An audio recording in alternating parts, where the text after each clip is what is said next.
The First Step.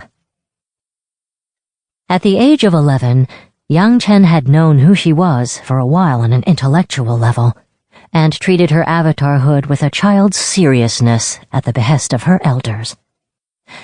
"This is a very important secret, all right? Like Searing's custard recipe. Best not to talk about it until we figure a few more things out." The involuntary bouts of vivid memories still occurred. The ease with which past avatars slipped into Yang Chen's speech troubled the leaders of the Western Temple. She would eavesdrop on their discussions about her, air-spouting herself under windowsills, hiding behind pillars. "You know, we keep asking that question, what do we do with her?" she heard Jetson say one day, sharper than she usually was with her elders.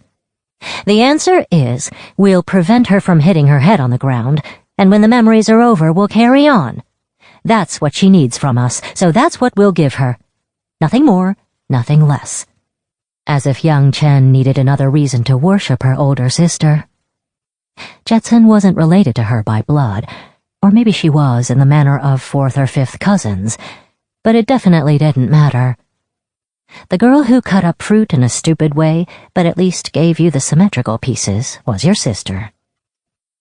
The girl who showed you no mercy on the airball court and laughed in your face as she kept you scoreless was your sister. Jetson was either the person who would listen to Yang Chen cry with utmost patience, or the one who'd upset her in the first place. So it made perfect sense that Jetson would guide her through her first attempt at meditating into the spirit world. A guide was an anchor as much as a pathfinder, a calling voice in the darkness. "Don't have so many expectations," Jetson told a Yang Chen, buzzing with excitement. "Not everyone has the ability to cross between realms. You won't be less or more of an avatar, or an air nomad, or a person, if it doesn't happen." "If you did it, I can do it." "If you did it, I need to do it, to become more like you."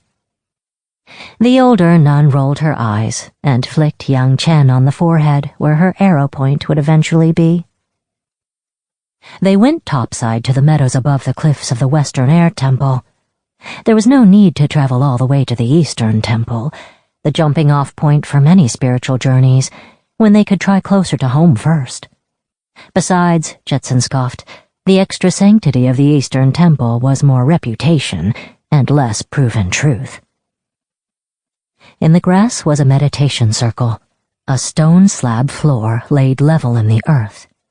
5 columns of rock jutted out around the circle, unevenly spaced. They looked like fingers and a thumb. The triple air nomad whorls at their tips, the prints.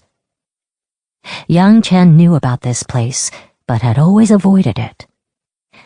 "It feels like a giant is about to grab me." "Or let you go," Jetson said. "A hand either opens or closes, but it can't do either of those twice in a row."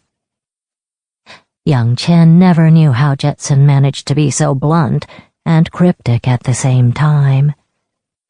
The two of them sat in the giant's palm, facing each other. They weren't alone. Abbess Dagmola and Librarian Searing had come along and relegated themselves to assistance, setting up incense, a wind horn. The abbess herself was going to ring the meditation bell. There was no hesitance by the two much older women in deferring to Jetson as guide.